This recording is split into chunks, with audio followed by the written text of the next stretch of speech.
Vida de Jesus. Capítulo 15. O julgamento de Cristo. Após ter sido condenado pelos juízes do Sinédrio, Cristo foi levado à presença de Pilatos, governador romano, para que a sentença fosse confirmada e executada. Os sacerdotes judeus não podiam entrar na sala de julgamento de Pilatos.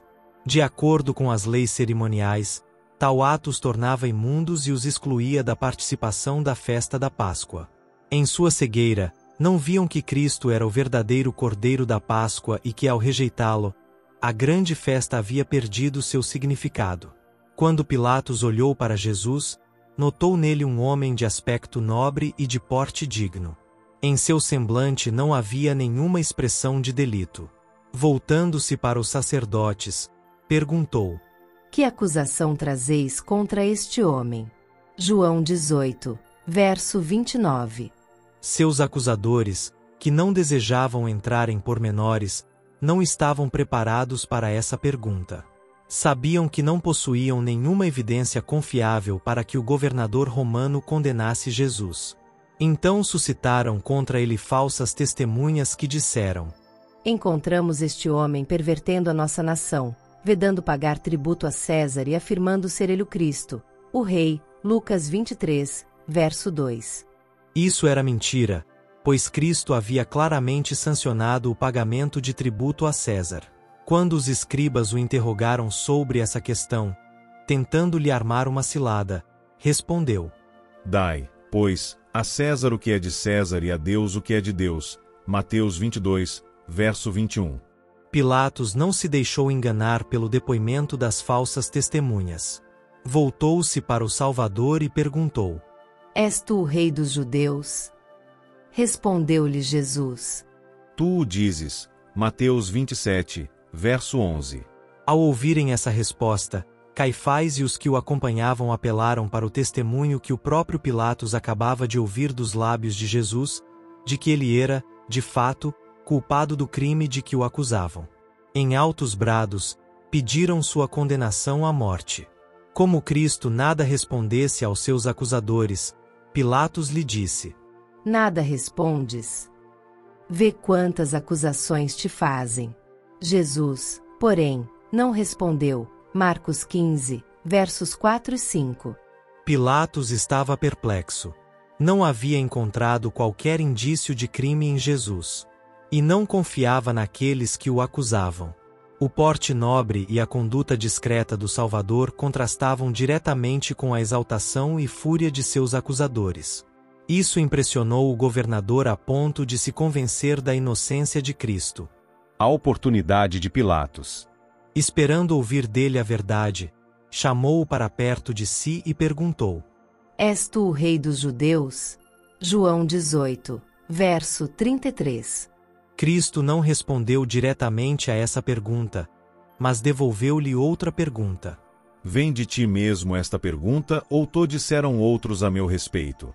João 18, verso 34. O Espírito de Deus estava operando no coração de Pilatos. A pergunta de Jesus tinha o objetivo de levá-lo a examinar mais profundamente seu coração. Pilatos entendeu o significado da pergunta e seu próprio coração se abriu ante ele, sentindo a alma se agitar pela convicção. Nesse momento, porém, um sentimento de orgulho se apoderou dele, e voltando-se para Jesus, disse-lhe: Porventura, sou judeu? A tua própria gente e os principais sacerdotes é que te entregaram a mim. Que fizeste? João 18, verso 35. A grande oportunidade de Pilatos havia passado. Contudo, Jesus desejava que o governador compreendesse que ele não viera para ser um rei da terra e por isso lhe disse: O meu reino não é deste mundo. Se o meu reino fosse deste mundo, os meus ministros se empenhariam por mim, para que não fosse eu entregue aos judeus. Mas agora o meu reino não é daqui. João 18, verso 36. Então, lhe disse Pilatos: Logo, tu és rei? Respondeu Jesus: Tu dizes que sou o rei. Eu para isso nasci e para isso vim ao mundo, a fim de dar testemunho da verdade. Todo aquele que é da verdade ouve a minha voz. João 18, verso 37. Pilatos tinha desejo de conhecer a verdade. Sua mente estava confusa. Avidamente apanhou as palavras de Cristo e seu coração se comoveu com o desejo de conhecer e obter a verdade. Então perguntou a Jesus: Que é a verdade? João 18, verso 38. Mas não esperou pela resposta. Fora do tribunal, a turba chegou ao máximo da agitação e tumulto. Os sacerdotes clamavam por uma ação imediata e Pilatos teve que se voltar para os interesses do momento.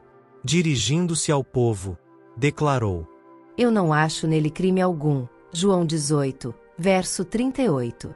Essas palavras, vindas dos lábios de um juiz gentil, eram uma reprovação esmagadora da deslealdade e falsidade dos príncipes de Israel que incriminavam o Salvador.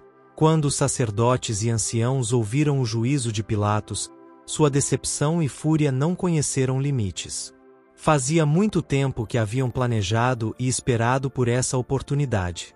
Quando viram que havia possibilidade de libertação de Jesus, ficaram a ponto de despedaçá-lo.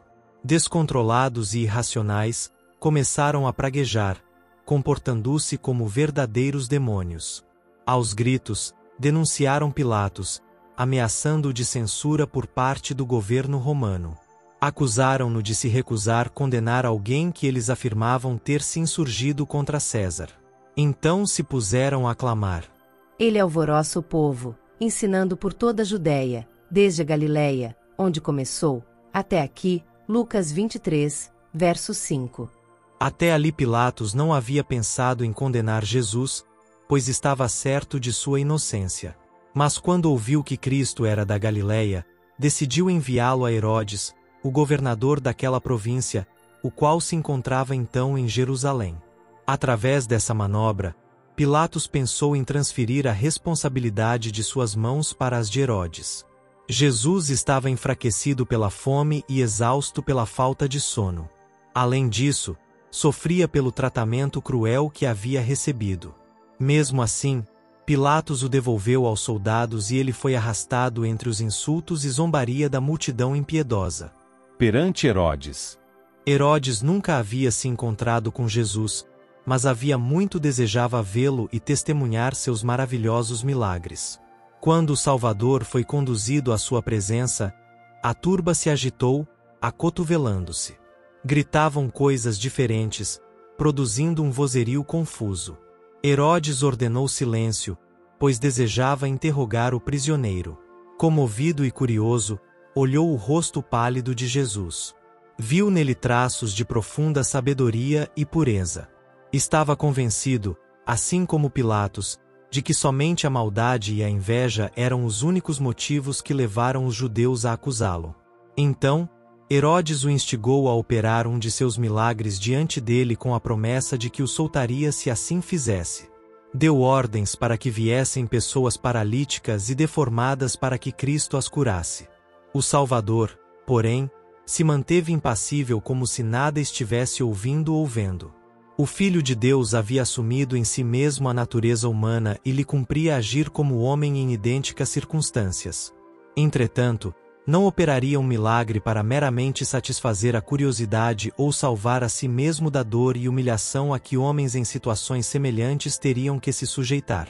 Seus acusadores tremeram quando Herodes lhe pediu um milagre. Uma das coisas que mais temiam era a manifestação do poder divino que já tinham presenciado em Cristo. Tal manifestação seria um golpe mortal em seus planos e talvez lhes custasse a própria vida. Por isso, começaram a gritar, atribuindo os milagres de Jesus ao poder de Belzebu, o príncipe dos demônios. Coração endurecido. Alguns anos antes, Herodes ouvira os ensinos de João Batista e ficara profundamente impressionado. Contudo, não abandonara sua vida de intemperança e pecado. Seu coração se endureceu mais e mais, e finalmente, em uma noite de orgia e bebedeira, ordenara que João fosse decapitado para agradar a perversa Herodias. Agora, achava-se mais endurecido ainda. Não pôde suportar o silêncio de Jesus. Uma sombra de ira e paixão foi notada em seu rosto, e, enfurecido, ameaçou o Salvador, que permaneceu imóvel, em silêncio. Cristo viera ao mundo para curar os sofredores. Pudesse ele ter dito uma única palavra para curar as feridas das almas enfermas pelo pecado, não teria guardado silêncio. Mas nada tinha a dizer àqueles que pisariam a verdade sob seus pés profanos. Aquele ouvido que sempre estivera atento aos clamores da miséria humana, se achava agora surdo à ordem de Herodes. Aquele coração, que sempre se comovia com o apelo do mais vil dos pecadores, se fechou ao rei presunçoso que não sentia necessidade de um salvador.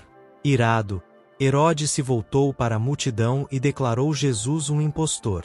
Mas seus acusadores sabiam que não se tratava de nenhum impostor, posto que haviam presenciado muitos de seus feitos poderosos. Então o rei começou a insultar e ridicularizar vergonhosamente o Filho de Deus. Mas Herodes, juntamente com os da sua guarda, tratou-o com desprezo, e, escarnecendo dele, fê-lo vestir-se de um manto aparatoso. Lucas 23, verso 11. Quando o perverso rei notou que Jesus sofria em silêncio todas as injúrias, se comoveu com um repentino receio de que não tinha diante de si um homem comum. Ficou perplexo com a ideia de que aquele prisioneiro pudesse ser alguma divindade que descera à terra. Herodes não ousou confirmar a condenação de Jesus. Desejava se livrar daquela terrível responsabilidade e então o enviou de volta a Pilatos. Pilatos perde a autoridade. Quando os judeus voltaram da presença de Herodes trazendo Jesus de volta ao tribunal, Pilatos ficou muito aborrecido e lhes perguntou o que queriam que ele fizesse. Lembrou-lhes de que já o havia interrogado e não encontrara nenhuma culpa nele. Recordara-lhes as acusações que fizeram contra ele, mas nenhuma prova convincente fora apresentada para confirmar uma única acusação. Conforme foi mencionado anteriormente, levaram Jesus à presença de Herodes, que era judeu como eles mesmos, e ele nada encontrou para que fosse condenado à morte. Contudo, para apaziguar os acusadores, Pilatos disse: Portanto, após castigá-lo, soltá-lo-ei. Lucas 23, verso 16. Nisso, Pilatos mostrou sua fraqueza, pois se sabia que Cristo era inocente, por que mandaria castigá-lo? Assim fazendo, comprometia-se com o erro. Os judeus não mais esqueceram disso durante o julgamento. Haviam conseguido intimidar o governador romano, e agora, tirando vantagem disso, haveriam de pressioná-lo até conseguir a condenação de Jesus. A multidão, em alvoroço, exigia mais e mais a vida do prisioneiro. Enquanto hesitava em relação ao que fazer, recebeu uma carta de sua esposa que dizia: Não te envolvas com esse justo, porque hoje, em sonho, muito sofri por seu respeito. Mateus 27, verso 19. Pilatos, ao ler a carta, empalideceu. O povo, ao perceber sua hesitação, redobrou a insistência. Ele sabia que precisava tomar alguma atitude. Era costume, no período da Páscoa, soltar um prisioneiro que o povo escolhesse. Os soldados romanos haviam capturado um criminoso de fama, chamado Barrabás. Era ladrão e assassino. Então Pilatos se voltou para a multidão e lhes perguntou com seriedade: A quem quereis que eu vos solte, a Barrabás ou a Jesus, chamado Cristo? Mateus 27, verso 17. Toda a multidão, porém, gritava: Fora com este! Solta-nos Barrabás. Lucas 23, verso 18. Pilatos emudeceu de espanto e desapontamento. Entregando o julgamento ao povo, ele havia perdido a dignidade e o controle da multidão. Daí em diante, se tornou apenas um joguete nas mãos do povo. Eles o levavam aonde queriam. Então perguntou: Que farei, então, de Jesus, chamado Cristo? Seja crucificado. Responderam todos: Que mal fez ele? Perguntou Pilatos. Porém, cada vez clamavam mais: Seja crucificado. Mateus 27, versos 22 e 23. Quando ouviu o grito terrível crucifica-o, o rosto de Pilatos empalideceu. Ele não imaginara tal desfecho. Repetidas vezes havia declarado Jesus inocente, Contudo, o povo insistia em que ele sofresse a mais cruel de todas as mortes. Outra vez perguntou: Que mal fez ele? E outra vez o terrível grito ecoou nos ares: Crucifica-o. Marcos 15, verso 14. Pilatos fez um último esforço para lhes despertar simpatia. Mandou que tomassem a Jesus, completamente exausto e coberto de feridas, e o açoitassem na presença de seus acusadores. O escárnio dos ímpios. Os soldados, tendo tecido uma coroa de espinhos, puseram-lhe na cabeça e vestiram-no com um manto de púrpura. Chegavam-se a ele e diziam: Salve, Rei dos Judeus! E davam-lhe bofetadas. João 19, versos 2 e 3. Cuspiram nele e uma perversa mão arrancou a vara que lhe haviam posto nas mãos e com ela lhe golpeou a coroa em sua fronte a ponto de os espinhos penetrarem em suas têmporas e o sangue jorrar pelo rosto e barba. Satanás liderava os cruéis soldados em seus abusos contra Jesus. Queria incitá-lo a algum tipo de vingança, se possível, ou levá-lo a operar um milagre para livrar a si mesmo e assim frustrar o plano da salvação. Uma única mancha em sua vida humana, ou uma única falha em suportar o terrível teste, e o Cordeiro de Deus seria uma oferta imperfeita e a redenção do homem teria fracassado. Aquele, porém, que podia comandar as hostes celestiais e chamar em seu auxílio legiões de anjos, sendo que apenas um deles seria suficiente para subjugar a turba cruel, que poderia ter lançado por terra seus atormentadores com apenas um raio de sua divina majestade, submeteu-se a todas as afrontas e ultrajes com uma compostura digna e humilde.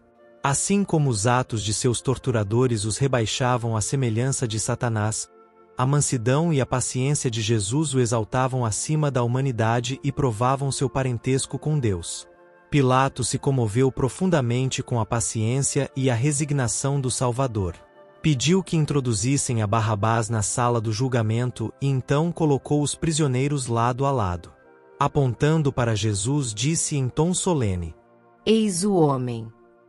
Eis que eu vô-lo apresento, para que saibais que eu não acho nele crime algum. João 19, versos 5 e 4. Ali estava o Filho de Deus, com o manto escarlate e a coroa de espinhos. Desnudo até a cintura, exibia nas costas os vergões extensos e cruéis dos quais o sangue fluía livremente. Seu rosto, manchado de sangue, trazia as marcas da completa exaustão e dor, mas nunca parecerá mais belo. Cada traço expressava bondade e resignação e a mais terna piedade para com seus cruéis algozes. Em chocante contraste, se achava o outro prisioneiro em cujas feições mostrava o criminoso empedernido que era. Entre os espectadores havia alguns que simpatizavam com Jesus. Mesmo os sacerdotes e príncipes estavam convictos de que ele era quem dizia ser. Mas não se renderam. Haviam induzido a turba a uma fúria insana e novamente os sacerdotes, os príncipes e o povo gritaram: Crucifica-o! Crucifica-o! João 19, verso 6. Finalmente, com a paciência esgotada diante de uma crueldade tão vingativa e irracional, Pilatos disse ao povo: Tomai-o vós outros e crucificai-o, porque eu não acho nele crime algum. João 19, verso 6. Pilatos fez tudo o que podia para libertar o Salvador, mas os judeus gritavam: Se soltas a este, não és amigo de César. Todo aquele que se faz rei é contra César. João 19, verso 12. Tais palavras atingiram Pilatos em seu ponto fraco. Ele já se tornara suspeito ao governo romano e tal notícia a seu respeito seria sua ruína. Vendo Pilatos que nada conseguia, antes, pelo contrário, aumentava o tumulto, mandando vir água, lavou as mãos perante o povo, dizendo: Estou inocente do sangue deste justo, fique o caso convosco. Mateus 27, verso 24. Em vão Pilatos tentou se eximir da culpa de condenar Jesus. Se tivesse agido com energia e firmeza a princípio, fiel à sua própria e justa convicção, o povo teria que acatar sua decisão e não subjugaria sua vontade. Sua vacilação e indecisão foram sua ruína. Viu que não podia libertar Jesus e ainda manter sua posição e honra. Preferiu sacrificar uma vida inocente a perder sua autoridade terrena. Submetendo-se às exigências do povo, novamente mandou açoitar Jesus e o entregou para ser crucificado. Mas, apesar de suas precauções, o que mais temia veio sobre ele. Foi destituído de sua posição de honra, vindo a morrer não muito tempo depois da crucifixão, ferido em seu orgulho e atormentado de remorsos. Do mesmo modo, todos os que se comprometem com o pecado só ganharão sofrimento e ruína. Há caminho que ao homem parece direito, mas ao cabo dá em caminhos de morte. Provérbios 14, verso 12. Invocando a maldição. Quando Pilatos se declarou inocente do sangue de Cristo, Caifás respondeu com arrogância: Caia sobre nós o seu sangue e sobre nossos filhos. Mateus 27, verso 25. Essas terríveis palavras foram repetidas pelos sacerdotes e pelo povo. Acabavam de pronunciar tremenda sentença sobre si mesmos, uma horrível herança para a posteridade. Isso se cumpriu literalmente nas dramáticas cenas da destruição de Jerusalém, cerca de 40 anos mais tarde. Literalmente tem se cumprido na dispersão, no desprezo e na opressão a que estão sujeitos seus descendentes desde aquele dia. Mas será duplamente literal quando o acerto final de contas vier. O cenário então será mudado. Esse Jesus virá, Atos dos Apóstolos 1, verso 11, em chama de fogo, tomando vingança contra os que não conhecem a Deus, segundo Tessalonicenses 1, verso 8. Dirão eles, então, aos montes e rochedos: Caí sobre nós e escondei-nos da face daquele que se assenta no trono e da ira do Cordeiro, porque chegou o grande dia da ira deles, e quem é que pode suster-se? Apocalipse 6 verso 16, 17.